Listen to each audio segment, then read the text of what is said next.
ইল্লাল্লাহু লা ইলাহা ইল্লাল্লাহ লা ইলাহা ইল্লাল্লাহ লা ইলাহা। আমার এই জীবনের গুনাহ খাতা, এই জীবনের গুনাহ খাতা মাফ করে দাও তুমি আল্লাহ। লা ইলাহা ইল্লাল্লাহ লা ইলাহা ইল্লাল্লাহ লা ইলাহা ইল্লাল্লাহ লা ইলাহা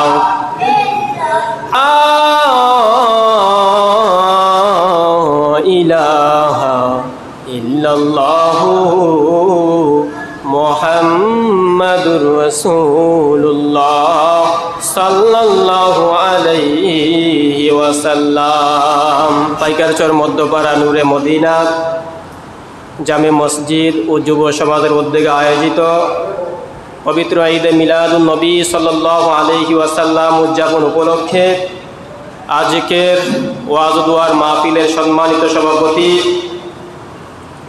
উপস্থিত রয়েছেন আশিকে রসুল, আমার মুরব্বী বাবারা, আরও উপস্থিত রয়েছেন সুন্নিয়তের সৈনিক, আমার যুবক ভাইয়েরা, এবং পর্দার অন্তরালে অবস্থানরত রয়েছেন আমার মা ও বোনেরা। সকলের প্রতি আমার সালাম, আসসালামু আলাইকুম ওয়া রাহমাতুল্লাহি ওয়া বারাকাতুহু। মহান রব্বুল আলামিনের দরবারে লাখ কোটি শুকর যে আল্লাহ পাক রব্বুল আলামিন আমাদেরকে আজকের আজিম শান দয়াল নবীজির আগমন উপলক্ষে ওয়াজ দুয়ার মাহফিলে আল্লাহ পাক আমাদেরকে উপস্থিত করে দিয়েছেন। সেজন্য আপনারা খুশি না বেজার? অন্তর থেকে একবার শুকর আদায় করি আলহামদুলিল্লাহ। সাথে সাথে নবী মুহাম্মদ সাল্লাল্লাহু আলাইহি ওয়াসাল্লামের নুরানি কদম মুবারকে অসংখ্য অগণিত দুরুদ এবং সালাম পেশ করছি। আল্লাহ পাক রব্বুল আলামিন যেন কবুল করেন, সকলে বলুন আমিন। সম্মানিত উপস্থিতি, এই মাসটা হচ্ছে আরবি মাসের রবিউল আউয়াল মাস। এই মাসে আল্লাহর প্রিয় হাবিব হুজুরপুর নূর সাল্লাল্লাহু আলাইহি ওয়াসাল্লাম এই পৃথিবীর বুকে আগমন করেছেন, ঠিক কিনা বলেন? সেই আগমনের খুশিকে বলা হয় ঈদে মিলাদুন নবী। জোরে বলেন সুবহানাল্লাহ। ঈদ শব্দের অর্থ হচ্ছে খুশি। ঈদ শব্দের অর্থ কি? খুশি। যেই খুশিটা আমাদের মাঝে বারবার ফিরে আসে তাকেই বলা হয় ঈদ। তাকেই বলা হয় কি? ঈদ। আর মিলাদুন নবী হচ্ছে নবীর আগমন। মিলাদুন নবী হচ্ছে নবীর আগমন। তাহলে ঈদে মিলাদুন নবী হচ্ছে নবীর আগমনের খুশি। ঈদে মিলাদুন নবী হচ্ছে নবীর আগমনের খুশি। নবীর আগমনে আমরা সবাই খুশি না বেজার? কিন্তু একজন বেজার ছিলেন, তার নাম কি? মিস্টার ইবলিস শয়তান। মিলাদ শব্দের অর্থ কি? মিলাদ, মৌলুদ, মৌলিদ, এই তিনটি আরবি শব্দের সমষ্টি হচ্ছে মিলাদ শরীফ। আর এই মিলাদ শরীফের আয়োজন সর্বপ্রথম যিনি করেছেন তিনি হচ্ছেন স্বয়ং আল্লাহ পাক রব্বুল আলামিন। জোরে বলেন সুবহানাল্লাহ। আল্লাহ পাক রব্বুল আলামিন সর্বপ্রথম কি করলেন? এই মিলাদুন নবীর মাহফিল করলেন রুহের জগতে। কোথায়? কোথায়? রুহের জগতে। যেই জগৎটাকে আলমে আরওয়া বলা হয়, সেই রুহের জগতে যখন কোনো কিচ্ছু সৃষ্টি হয় নাই, আসমান সৃষ্টি হয় নাই, জমিন সৃষ্টি হয় নাই, কোনো কিছুই সৃষ্টি হয় নাই, তখন আল্লাহ পাক রব্বুল আলামিন নবীগণের যে রুহুগুলো আছে, যাদেরকে আল্লাহ নবী মনোনীত করেছেন, সেই নবীদেরকে নিয়ে আল্লাহ পাক রুহের জগতে কি করলেন? এই মিলাদুন নবীর আয়োজন করলেন। জোরে বলেন সুবহানাল্লাহ। আর সেই মিলাদুন নবীর মাহফিলের সভাপতি ছিলেন স্বয়ং আল্লাহ পাক রব্বুল আলামিন। সুবহানাল্লাহ বলেন। শ্রোতা কারা ছিলেন? শ্রোতা ছিলেন সমস্ত নবী রাসূলগণ, 1 লক্ষ মতান্তরে 2,24,000 পয়গাম্বর শ্রোতা ছিলেন। জোরে বলেন সুবহানাল্লাহ। আর সেই মিলাদ মাহফিলের বা মিলাদুন নবীর উদ্দেশ্য ছিল আমার রসুল পাকের বেলাদত তথা শুভ আগমন, আমার রসুলের শান মান অন্যান্য নবীদের সামনে তুলে ধরা। আল্লাহ এটা প্রমাণ করতেছেন যে আমার রসুলের ইজ্জত কত, এটা দেখানোর জন্য আল্লাহ পাক কি করলেন? এই মিলাদুন নবীর মাহফিল করলেন। কোথায়? রুহের জগতে। জোরে বলেন সুবহানাল্লাহ। এই দলিল কোরআনুল কারীমের মধ্যে সরাসরি রয়েছে। আল্লাহ পাক রব্বুল আলামিন কোরআন শরীফের সূরা আলে ইমরানের 81-82 নম্বর আয়াতের মধ্যে বলতেছেন, আল্লাহ রব্বুল আলামিন বলেন, وَإِذْ أَخَذَ اللَّهُ مِيثَاقَ النَّبِيِّينَ لَمَا آتَيْتُكُم مِّن كِتَابٍ وَحِكْمَةٍ ثُمَّ جَاءَكُمْ رَسُولٌ مُصَدِّقٌ لِّمَا مَعَكُمْ لَتُؤْمِنُنَّ بِهِ وَلَتَنصُرُنَّهُ قَالَ أَأَقْرَرْتُمْ وَأَخَذْتُمْ عَلَى ذَلِكُمْ إِصْرِي قَالُوا أَقْرَرْنَا قَالَ فَاشْهَدُوا وَأَنَا مَعَكُمْ مِنَ الشَّاهِدِينَ فَمَنْ تَوَلَّى بَعْدَ ذَلِكَ فَأُولَئِكَ هُمُ الْفَاسِقُونَ। আল্লাহ পাক রব্বুল আলামিন বলেন, হাবিব আপনি স্মরণ করুন ওই দিনের কথা, মানে রুহের জগতের কথা। হাবিব আপনি স্মরণ করুন ওই দিনের কথা, তার মানে হচ্ছে আমার দয়ার রসুল সেখানে উপস্থিত ছিলেন। জোরে বলেন সুবহানাল্লাহ। আল্লাহ পাক আল্লাহর হাবিবকে স্মরণ করিয়ে দিচ্ছেন, হাবিব আপনার কি স্মরণ নাই ওই দিনের কথা? আপনার কি স্মরণ নাই ওই দিনের কথা, যেই দিন আমি আল্লাহ পাক রব্বুল আলামিন সমস্ত আম্বিয়া কেরামের কাছ থেকে প্রতিশ্রুতি নিয়েছিলাম এই বিষয়ের উপর যে আমি তোমাদেরকে দুনিয়ার জমিনে কিতাব ও হিকমত দিয়ে প্রেরণ করব। তারপর আমার মহান রসুল তোমাদের কাছে যাবে, তিনি তোমাদের নবুয়ত ও কিতাবের সত্যতার সাক্ষ্য প্রমাণ করবেন। আর আমার মহান রসুল যখন তোমাদের কাছে যাবে, তোমরা নবী অবস্থায় যদি আমার মহান রসুল তোমাদের কাছে এসে যায়, তখন তোমরা যে যেই অবস্থায় থাকো না কেন আমার রসুলের প্রতি ঈমান আনবা, আমার রসুলকে সাহায্য সহযোগিতা করবা। জোরে জোরে বলেন সুবহানাল্লাহ।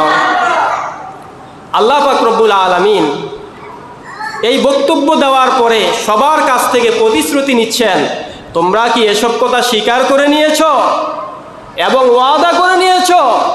তখন সমস্ত আম্বিয়া কেরামগণ বললেন, ক্বালু আকরারনা, আয় আল্লাহ আমরা স্বীকার করে নিলাম এবং ওয়াদা করে নিলাম।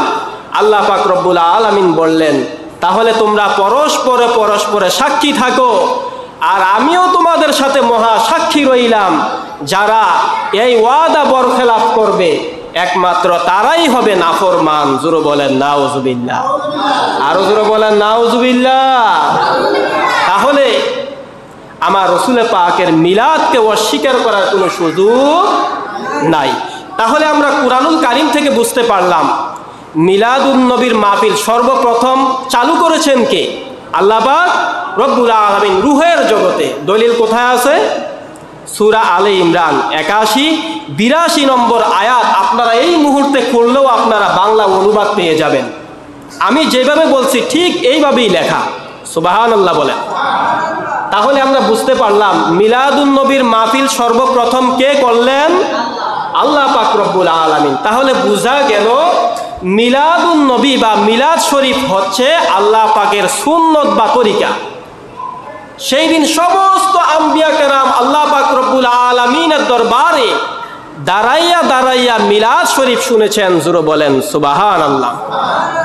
ভাইয়েরা আমার, বন্ধুরা আমার, এজন্য প্রত্যেক নবী রাসূল দুনিয়াতে আসার পর নিজ নিজ যুগে আমার রাসূল পাকের বেলাদত, আমার রাসূল পাক যেই দুনিয়ার জমিনে আসবেন সেই সুসংবাদ দিয়েছেন। হযরত আদম আলাইহিস সালাতু ওয়াস সালাম তার পুত্র শীশ আলাইহিস সালাতু ওয়াস সালামকে বললেন, হে প্রিয় বৎস। আদম আলাইহিস সালাম তার পুত্রকে বলতেছেন, হে প্রিয় বৎস, হে প্রিয় বৎস, আমার পর তুমি আমার খলিফা হইবা,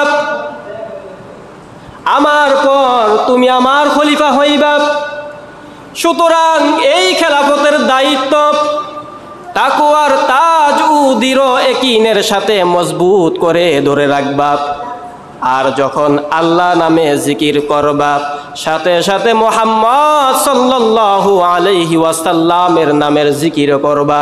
কারণ যখন আমি রুহু ও মাটির মধ্যবর্তী অবস্থায় ছিলাম, তখন আরশের পায়ায় আল্লাহর নামের সঙ্গে মুহাম্মদ সাল্লাল্লাহু আলাইহি ওয়াসাল্লামের নাম মুবারক আমি লিখিত দেখতে পেলাম। জোরে বলেন সুবহানাল্লাহ। হযরত আদম আলাইহিস সালাতু ওয়াস সালাম বলতেছেন, তারপর আমি সমস্ত আকাশ ভ্রমণ করলাম। আকাশের এমন কোনো জায়গা, এমন কোনো স্থান ছিল না যেখানে মুহাম্মদ সাল্লাল্লাহু আলাইহি ওয়াসাল্লামের নাম মুবারক লিখিত দেখতে পাই নাই। তারপর আল্লাহ পাক রব্বুল আলামিন আমাকে বেহেশতে বসবাসের হুকুম দিলেন। বেহেশতের এমন কোনো প্রাসাদ, এমন কোনো অট্টালিকা, এমন কোনো রুম ছিল না যেখানে মুহাম্মদ সাল্লাল্লাহু আলাইহি ওয়াসাল্লামের নাম মোবারক লিখিত দেখতে পাই নাই। আমি আরও দেখেছি সমস্ত হুরদের স্কন্দ দেশে নবীর নাম লেখা, বেহেশতের বৃক্ষের পাতায় পাতায়, পদ্মার কিনারায়, এমনকি ফেরেশতাদের চোখের মণিতে মুহাম্মদ সাল্লাল্লাহু আলাইহি ওয়াসাল্লামের নাম মুবারক লেখা। হ্যাঁ প্রিয় বৎস, তুমি এই নাম বেশি বেশি করে জপতে থাকো, কারণ আল্লাহ এবং ফেরেশতাগণ এই নাম জপনে সদা সর্বদা মশগুল রয়েছেন। জোরে বলেন সুবহানাল্লাহ। বলেন ইয়া রাসূলুল্লাহ। নবীর নাম যারা জপবে তারা দুনিয়া এবং আখিরাতের ধনী, ঠিক কিনা বলেন? আমরা সবাই নবীজির ইশক মোহাব্বত ভালোবাসা নিয়ে নবী পাকের নাম জপতে চাই কি চাই না? আরো জোরে বলেন, চাই কি চাই না? নবী পাকের নাম জপার জন্য হুকুম কার? আল্লাহ।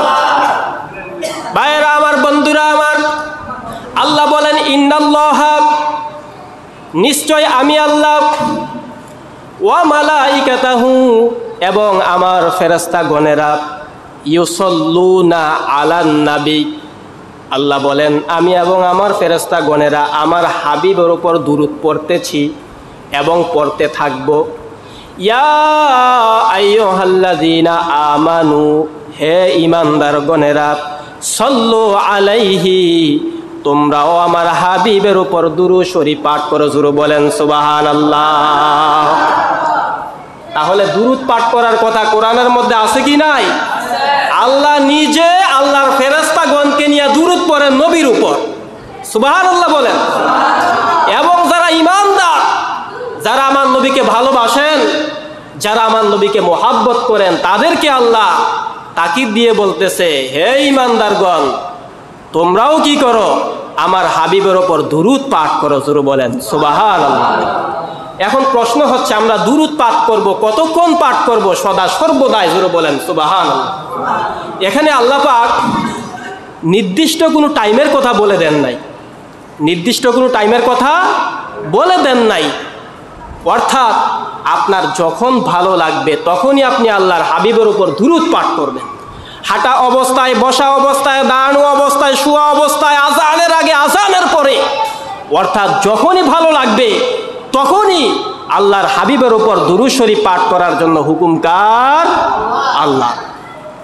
ফতোয়া শামির মধ্যে আসছে, শরীয়তে নিষিদ্ধ সময় ব্যতীত, শরীয়তে নিষিদ্ধ সময় ব্যতীত যে কোনো সময় নবী পাকের ইশক মোহাব্বত ভালোবাসা নিয়ে নবী পাকের প্রতি দুরূদ শরীফ পাঠ করা জায়েজ এবং মুস্তাহাব। জোরে বলেন সুবহানাল্লাহ।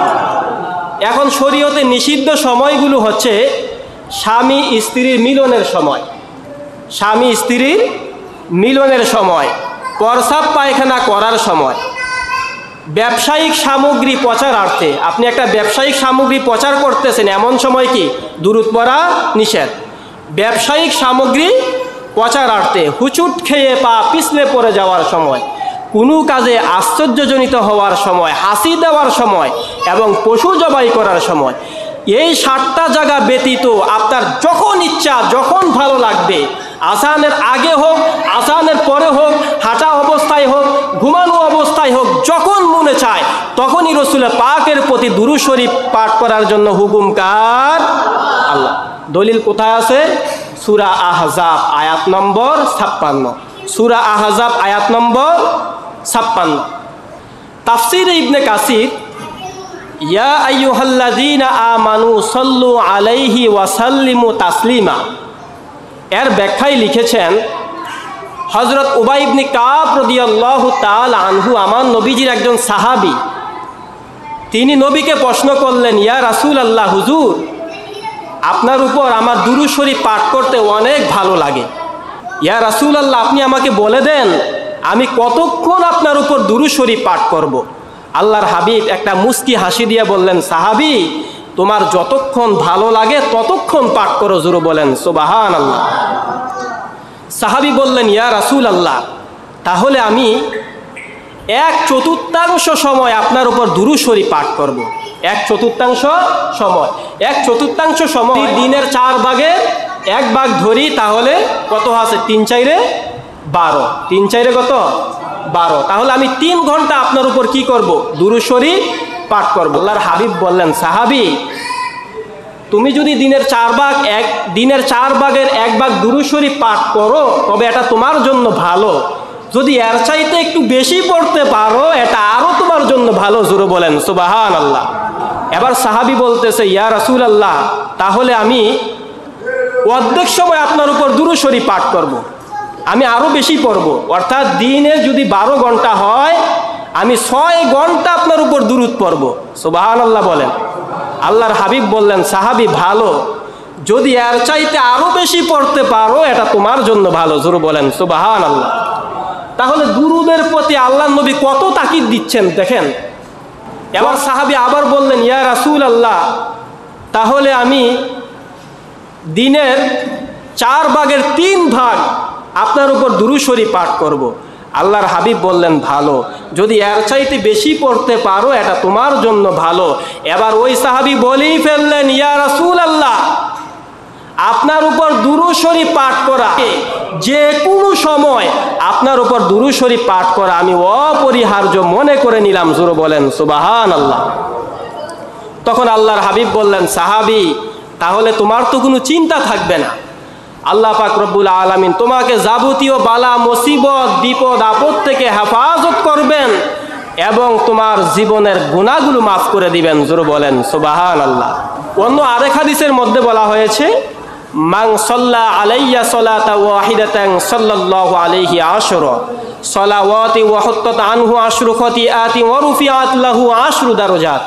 আল্লাহর হাবিব বলেন, যে ব্যক্তি আমার উপর একবার দুরূদ শরীফ পাঠ করবেন আল্লাহ পাক রব্বুল আলামিন তার উপর 10 বার রহমত বর্ষণ করবেন। বলেন সুবহানাল্লাহ। তার গুনাহ খাতা থেকে 10টি গুনাহ মাফ করে দিবেন এবং তার জন্য 10টি মর্যাদার রাস্তা সমুন্নত করে দিবেন। জোরে বলেন সুবহানাল্লাহ। তাহলে দুরূদ শরীফ পাঠ করা এটা আমাদের জন্য ভালো না মন্দ?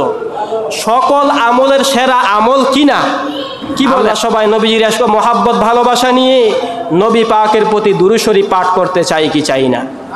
নবীর দুরূদ পাঠ করলে স্বপ্নে যুগে দয়াল নবীজির দিদার নসিব হয়ে যায়। চিৎকার দিয়ে বলেন সুবহানাল্লাহ।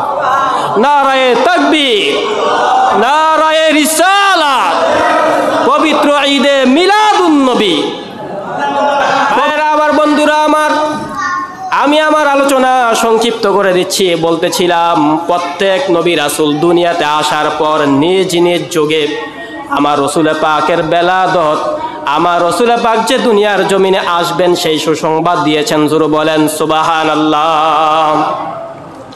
ভাইরা আমার, বন্ধুরা আমার, আল্লামা ইবনে কাসির আল বেদায়া ও নেহায়া গ্রন্থের 2য় খণ্ড 261 পৃষ্ঠার মধ্যে উল্লেখ করেছেন, আল্লাহর হাবিব পাক সাল্লাল্লাহু আলাইহি ওয়াসাল্লাম এই পৃথিবীতে আসার 4000 বছর পূর্বে, কত হাজার?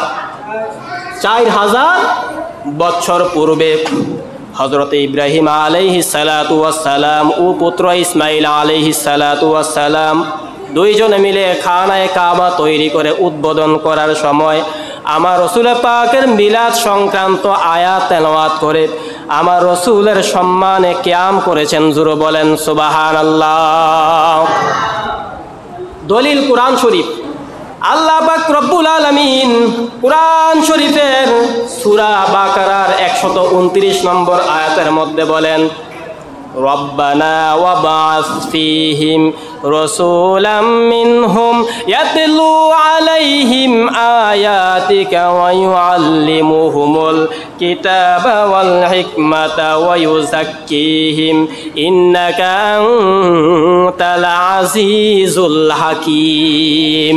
আল্লাহ পাক রব্বুল আলামিন ইব্রাহিম আলাইহিস সালাতু ওয়াস সালামের উদ্ধৃতি দিয়ে বলেন, ইব্রাহিম আলাইহিস সালাতু ওয়াস সালাম আল্লাহর কাছে দোয়া করলেন, আয় আল্লাহ, এই আরব দেশে আমার পুত্র ইসমাইলের বংশে তোমার সেই প্রতিশ্রুতি মহান রসুলকে প্রেরণ করিও। প্রতিশ্রুতি কোথায় করলেন? রুহের জগতে।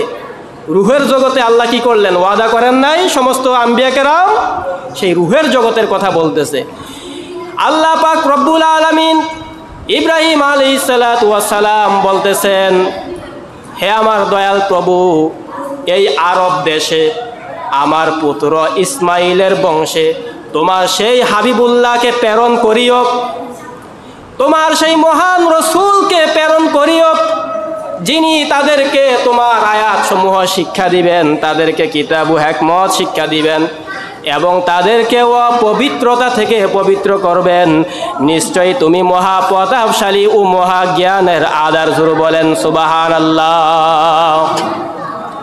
আল্লামা ইবনে কাসির এই আয়াতের শান-এ নুজুল ব্যাখ্যা করতে গিয়ে লিখেছেন, এই অনুষ্ঠানটি ছিল কাবা ঘরের উদ্বোধন উপলক্ষে আমার দয়াল নবীজির মিলাদ কিয়াম। জোরে বলেন সুবহানাল্লাহ। এইভাবে করে হযরত ঈসা আলাইহিস সালাতু ওয়াস সালাম তার উম্মত হাওয়ারীদের সামনে, বনি ইসরাইলের সামনে আমার দয়াল নবীজির মিলাদ শরীফ পাঠ করেছেন। জোরে বলেন সুবহানাল্লাহ। আল্লাহ পাক রব্বুল আলামিন কুরআন শরীফের সূরাতুস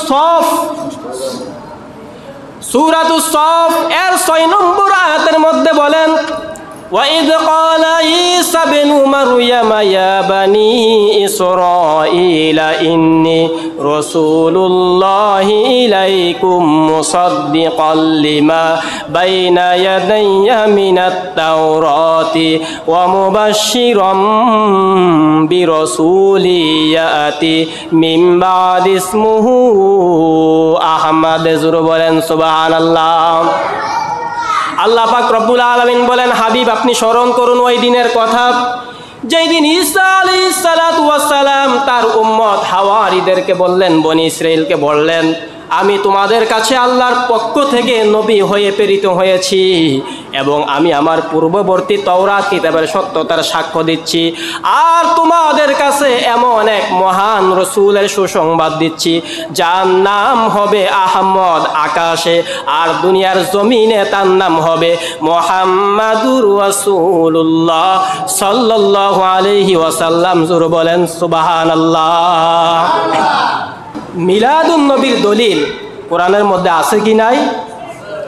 তাহলে মিলাদুন নবী অস্বীকার করার কোনো সুযোগ নাই। আমি মাত্র 2টা দলিল দিয়ে আমি শেষ করে দিচ্ছি।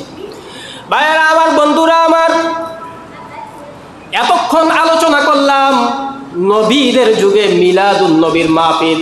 প্রত্যেক নবী রাসূল দুনিয়াতে আসার পর আমার নবীর মিলাদ করেছেন, ঠিক কিনা বলেন? এবার আলোচনা করব সাহাবীদের যুগে মিলাদুন নবীর মাহফিল। আপনারা শুনতে চান কি চান না? সাহাবায়ে কেরাম আল্লাহর হাবিব পাক সাল্লাল্লাহু আলাইহি ওয়াসাল্লামের উপস্থিতিতে মিলাদুন নবীর মাহফিল করেছেন। জোরে বলেন সুবহানাল্লাহ। হযরত আবু দারদা রাদিয়াল্লাহু তাআলা আনহু থেকে বর্ণিত, তিনি বলেন, আমি রসুল পাক সাল্লাল্লাহু আলাইহি ওয়াসাল্লামের সঙ্গে মদিনার আবু আমের আনসারীর গৃহে প্রবেশ করে দেখি তিনি তার স্ত্রী পুত্র ছেলে মেয়ে আত্মীয় স্বজনদেরকে নিয়ে আমার রসুল পাকের জন্ম বৃত্তান্ত শিক্ষা দিচ্ছেন এবং বলছেন আজই হচ্ছে সেই দিন।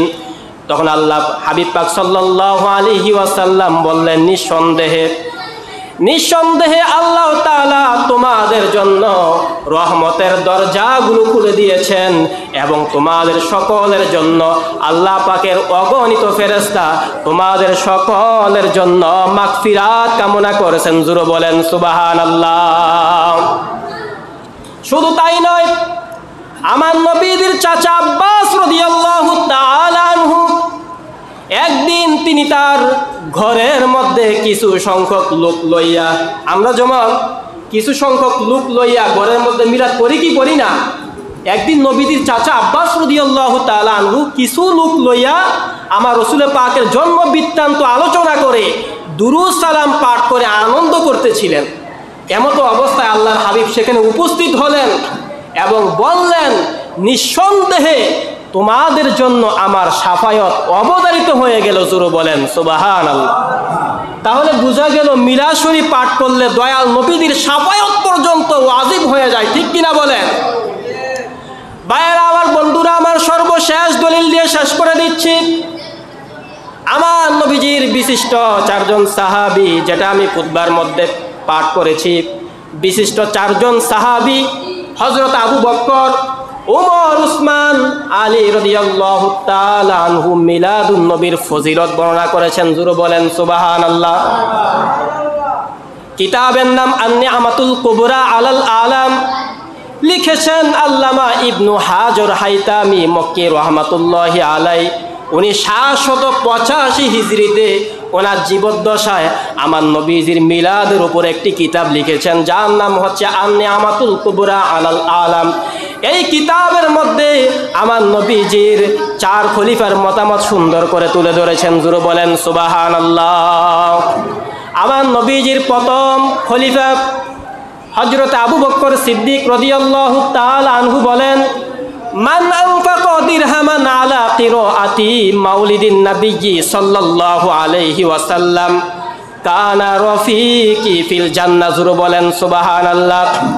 হযরত আবু বকর সিদ্দিক রাদিয়াল্লাহু তাআলা আনহু বলেন, যে ব্যক্তি মিলাদুন নবী সাল্লাল্লাহু আলাইহি ওয়াসাল্লামের জন্য 1 দিরহাম পরিমাণ অর্থ খরচ করবে, 1 দিরহাম পরিমাণ অর্থ খরচ করবে। 1 দিরহাম হচ্ছে বাংলাদেশের টাকায় 30 থেকে 40টা টাকা, 30 থেকে 40টা টাকা। হযরত আবু বকর বলতেছেন, যে ব্যক্তি মিলাদুন নবী সাল্লাল্লাহু আলাইহি ওয়াসাল্লামের জন্য 20 থেকে 30 থেকে 40টা টাকা খরচ করবে, তাহলে সে ব্যক্তি আমি আবু বকরের সাথে জান্নাতে যাবে। জোরে বলেন সুবহানাল্লাহ। মিলাদুন নবী সম্পর্কে ওমর ফারুক রাদিয়াল্লাহু তাআলা আনহু বলেন, মান আযযামা মাউলিদিন নবী সাল্লাল্লাহু আলাইহি ওয়াসাল্লাম ফাকাদ আহয়াল ইসলাম। যে ব্যক্তি মিলাদুন নবীর প্রতি, নবীর আগমনের দিনকে সম্মান করবে, মিলাদুন নবীর সম্মান করবে, ফাকাদ আহয়াল ইসলাম, সে যেন দিন ইসলামকেই জিন্দা করল। জোরে বলেন সুবহানাল্লাহ। নবীজির 3 নম্বর খলিফা হযরত উসমান গনি রাদিয়াল্লাহু তাআলা আনহু বলেন, মান আনফাকা দিরহামান আলা কিরাআতি মাউলিদিন নবী সাল্লাল্লাহু আলাইহি ওয়াসাল্লাম ফাকান্নামা শাহিদা গজওয়াতা বদরি ওয়া হুনাইনিন। হযরত উসমান গনি রাদিয়াল্লাহু তাআলা আনহু বলেন, যে ব্যক্তি মিলাদুন নবীর আয়োজন করার জন্য 1 দিরহাম পরিমাণ অর্থ খরচ করবে, তাহলে সে যেন বদর এবং হুনাইনের মতো কঠিন জিহাদে শরীক হলো। জোরে বলেন সুবহানাল্লাহ। সর্বশেষ মাওলা আলী আলাইহিস সালাতু ওয়াস সালাম বললেন, মান আযযামা মাউলিদিন নবী সাল্লাল্লাহু আলাইহি ওয়াসাল্লাম ওয়া কানা সাবাবাল লিকিরাআতি লা ইয়াখরুজু মিনাদ দুনিয়া ইল্লা বিল ঈমান ওয়া ইয়াদখুলুল জান্নাতা বিগাইরি হিসাব। হযরত আলী রাদিয়াল্লাহু তাআলা আনহু বলেন, যে ব্যক্তি মিলাদুন নবী সাল্লাল্লাহু আলাইহি ওয়াসাল্লামের প্রতি সম্মান প্রদর্শন করলো, নবীর মিলাদের কি করলো? সম্মান করলো, এবং নবীর মিলাদ শরীফ পাঠ করার জন্য, অনুষ্ঠানের জন্য উদ্যোগ গ্রহণ করলো। আজকে আমাদের যুবক ভাইয়েরা এই মিলাদুন নবীর উদ্যোগ গ্রহণ করছে কি করছে না? অনেকে 10 টাকা, অনেকে 20 টাকা, অনেকে 30 টাকা, অনেকে 100 টাকা, 200 টাকা, 1000 টাকা দিয়ে পর্যন্ত শরীক হয়েছে। কথা ঠিক না বেঠিক? তাহলে এই মিলাদুন নবীর ফজিলত তারা এর অংশীদার হবে কি হবে না? কি বলেন, হবে কি হবে না? মাওলা আলী রাদিয়াল্লাহু তাআলা আনহু বলতেছেন, যে ব্যক্তি মিলাদুন নবীর প্রতি সম্মান প্রদর্শন করলো এবং মিলাদুন নবীর জন্য উদ্যোগ গ্রহণ করলো, তাহলে ওই ব্যক্তি দুনিয়ার থেকে ঈমানের সাথে বিদায় নিবে। সুবহানাল্লাহ বলেন। এবং বিনা হিসাবে জান্নাত লাভ করবে। চিৎকার দিয়ে বলেন সুবহানাল্লাহ। দেখেন, আমরা নামাজ পড়ি, রোজা রাখি, হজ করি, জাকাত দেই, এগুলো আল্লাহর দরবারে কবুল হতেও পারে, নাও হতে পারে। কেউ কি বলতে পারবেন বুকে হাত দিয়া যে আমি নামাজ পড়ে জান্নাতে চলে যাব? কেউ বলতে পারবেন? জীবনে এক ওয়াক্ত নামাজ কাজা করেন না এমন ব্যক্তি কি বর্তমানে খুঁজে পাওয়া যাবে? অথচ হাদিসের মধ্যে বলা হয়েছে, যে ব্যক্তি ইচ্ছাকৃতভাবে এক ওয়াক্ত নামাজ কাজা করবে, 2,88,00,000 বছর কোথায় জ্বলতে হবে? জাহান্নামে জ্বলতে হবে। তাহলে জাহান্নাম থেকে বাঁচার কোনো কায়দা নাই। তবে একটা কায়দা আছে, উসিলা লাগবে। কি লাগবে? উসিলা লাগবে। আপনি যদি প্রতি বছর এই মিলাদুন নবীর মাহফিল করেন, মাহফিলে শরীক হন, এই উসিলায় কাল হাসরের ময়দানে বলতে পারবেন, আল্লাহ আমি অপরাধী, আমি 5 ওয়াক্ত নামাজ সঠিক টাইমে আদায় করতে পারি নাই, কিন্তু আপনার হাবিবের মহাব্বতে আমি প্রতি বছর মিলাদুন নবীর আয়োজন করতাম, মাহফিলের মধ্যে 10 টাকা, 5 টাকা, 20 টাকা দিয়ে শরীক হতাম। আল্লাহ আপনি এই উসিলায় আমাকে মাফ করে দেন। কি বলেন, উসিলা হবে কি হবে না? এই উসিলা আল্লাহ আমাদেরকে জান্নাত দিতে পারে কি পারে না? তাহলে মিলাদুন নবী অস্বীকার করার কোনো সুযোগ নাই। এটা সরাসরি কোরআনের মধ্যে রয়েছে, হাদিসের মধ্যে অসংখ্য দলিল রয়েছে। ঠিক কিনা বলেন? তাহলে যারা নাকি বলবেন মিলাদুন নবী বেদাত, তাদের কথা আমরা শুনব না। আল্লাহ পাক রব্বুল আলামিন যেন যতটুকু আমি আলোচনা করলাম, আল্লাহ পাক রব্বুল আলামিন যেন আমাদেরকে বুঝার মতো, মানার মতো তৌফিক দান করেন। সকলে বলুন আমিন। ওয়া আখি দাওয়ানা আনিল হামদুলিল্লাহি রাব্বিল আলামিন। আসসালামু আলাইকুম ওয়া রাহমাতুল্লাহি ওয়া বারাকাতুহু।